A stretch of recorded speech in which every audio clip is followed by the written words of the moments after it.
Salut tout le monde. Vous pensez que les maths, c'est juste des calculs et des équations? Oubliez ça un instant. Et si je vous disais que derrière vos jeux vidéo préférés, il y a des maths? Eh oui, on va voir ensemble comment cette recette secrète peut vous transformer en créateur de jeux.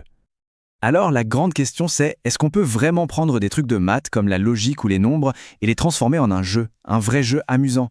La réponse c'est un grand oui, et je vais vous montrer exactement comment on s'y prend. Regardez ça, un jeu de course, là, sous vos yeux. Une voiture, un circuit, ça a l'air super complexe, hein? Eh bien détrompez-vous. En vrai, c'est juste une pile d'ordres tout simple, basée sur de la logique, purement mathématique. Et le plus cool, c'est exactement le genre de truc qu'on va apprendre à faire aujourd'hui. C'est notre mission.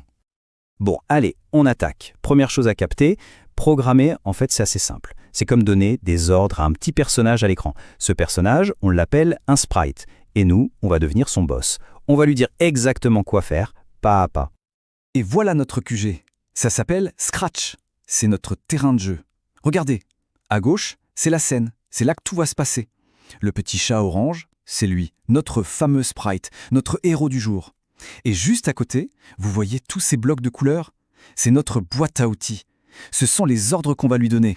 C'est avec ça qu'on va construire notre jeu. Ok, premier challenge, tout simple. Comment on dessine un carré? Pensez à ça comme une recette de cuisine. Ou comme une construction en géo, tiens, c'est exactement pareil. D'abord, on doit dire au chat « avance ». Ensuite, il faut qu'il tourne. Pour un carré, les angles sont comment? Droit, bien sûr, donc 90 degrés. On lui dit « tourne de 90 degrés ». Et comme un carré a 4 côtés, on refait ça 4 fois. Avance, tourne, tourne. Vous voyez, c'est de la logique pure, c'est des maths. Et regardez comment ça se présente dans Scratch. C'est ça qui est génial. Un bloc bleu pour avancer, un autre pour tourner de 90 degrés, c'est tout. Le code au final, c'est juste ça. Prendre une idée logique qu'on a dans la tête et la traduire en briques que l'ordinateur peut comprendre. Ok, parfait. Les bases, c'est fait. Maintenant, on va passer au niveau supérieur. On va rendre notre code plus malin.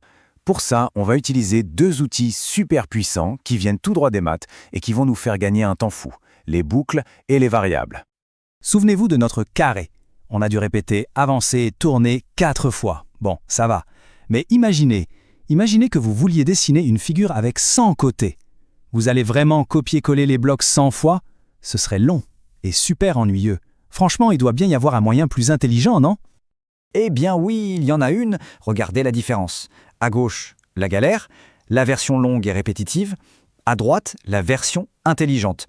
Au lieu de tout réécrire, on dit juste à l'ordi « Eh, cette série d'ordres-là, tu me la répètes 4 fois. » Et voilà, c'est ça une boucle. Un concept 100% mathématique. C'est comme au lieu d'écrire 5 plus 5 plus 5 plus 5, on écrit 5 fois 4. Plus court et plus clair.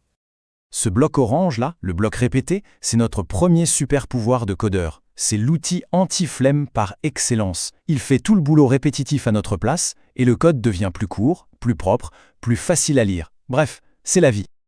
Allez, deuxième super pouvoir, la variable. Alors une variable, c'est quoi ce truc? Le plus simple, c'est d'imaginer une boîte. Dans l'ordinateur, on crée cette boîte, on colle une étiquette dessus, par exemple, score, et à l'intérieur, on met une information. L'intérêt, c'est que cette info, ce nombre, peut changer tout le temps. En fait, c'est exactement comme le x dans vos équations de maths. C'est une valeur qui peut varier. Et en pratique, ça donne quoi? C'est super simple. D'abord, on crée notre boîte qu'on appelle score. Ensuite, dans notre jeu, on peut lui donner des ordres. Au début de la partie, on lui dit « mets le score à 0 ». Et dès que le joueur attrape une pièce, on lui dit « ajoute 1 au score ». Sans ça, impossible de faire un jeu. C'est la base pour compter les points, les vies, n'importe quoi. Ok, récapitulons. On sait donner des ordres. On sait les répéter intelligemment. Maintenant, le plus intéressant arrive. On va donner un cerveau à notre programme. On va lui apprendre à prendre des décisions. À réfléchir en quelque sorte. Pensez à n'importe quel jeu. Comment il sait que vous avez gagné, ou que vous avez perdu, ou que vous venez de trouver un objet secret? Le jeu réagit à ce que vous faites. Vous touchez un monstre, vous perdez une vie. Vous trouvez la clé, la porte s'ouvre. Mais comment il sait tout ça? La réponse, elle est là, dans ce petit bloc orange. La condition « si alors ». C'est le cerveau du jeu. Le programme pose une question, il vérifie quelque chose. Par exemple, si le joueur touche la pièce, alors on ajoute 10 points au score. C'est tout, c'est une phrase toute simple, mais c'est ça qui rend les jeux vivants. Prenons un exemple super concret, un jeu du plus ou moins. L'ordinateur choisit un nombre secret, vous proposez un chiffre. Et là, le cerveau du programme se met en marche. Il va vérifier si votre chiffre est exactement le même que le nombre secret, alors il affiche « bravo, c'est gagné ». Et le mieux, c'est qu'on peut empiler ces questions pour rendre le jeu plus malin. Regardez ce code. Le programme vérifie d'abord si votre nombre est trop grand, alors il va vous dire c'est moins. Ensuite, il vérifie si votre nombre est trop petit, alors il vous dit c'est plus. Et finalement, si c'est le bon nombre, alors il affiche gagné. Et voilà, en 3 petites briques si alors, on a toute la logique d'un jeu complet. Et voilà, vous avez maintenant les 3 piliers de la programmation. Les ordres simples, les boucles pour répéter et les conditions pour décider. C'est tout. Juste avec ça, croyez-moi, vous pouvez déjà construire des trucs de fou. Alors maintenant, à vous de jouer. Franchement, la seule limite, c'est votre imagination. Rien qu'en combinant les déplacements et les boucles, vous pouvez dessiner ce que vous voulez. Des formes géométriques simples, comme ce poisson, ou des figures beaucoup plus complexes, comme ces étoiles. C'est de l'art mathématique. Et bien sûr, vous pouvez faire un vrai jeu. Par exemple, ce jeu « Attrape-moi ».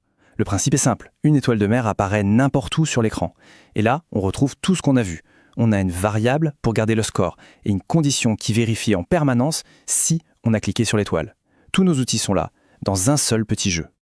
Et c'est ça le plus important à retenir. En comprenant ces quelques idées de logique, vous avez fait un pas de géant. Vous avez commencé à apprendre la langue des ordinateurs. Ça change tout. Vous n'êtes plus seulement des joueurs, vous êtes devenus des créateurs. Bon, avant de se quitter, un petit récapitulatif. C'est votre aide-mémoire du parfait petit codeur. La boîte à outils de base qu'on a vue aujourd'hui. Retenez bien ces 4 points. Les commandes, c'est pour donner des ordres. Les boucles, c'est notre super pouvoir pour ne pas se répéter. Les variables, ce sont nos boîtes pour ranger les infos. Et les conditions, c'est le cerveau qui décide. Avec ça, vous avez la base de toute la programmation. En tout cas, bravo pour votre attention. Maintenant, le plus important, c'est à vous de jouer. Il faut essayer, tester et surtout ne jamais avoir peur de se tromper. C'est en faisant des erreurs qu'on apprend le mieux. Alors lancez-vous et allez créer quelque chose de génial. Et si ça vous a plu, n'oubliez pas de laisser un like, de vous abonner et de partager ça avec vos amis de 4e pour réviser ensemble. Allez, à la prochaine!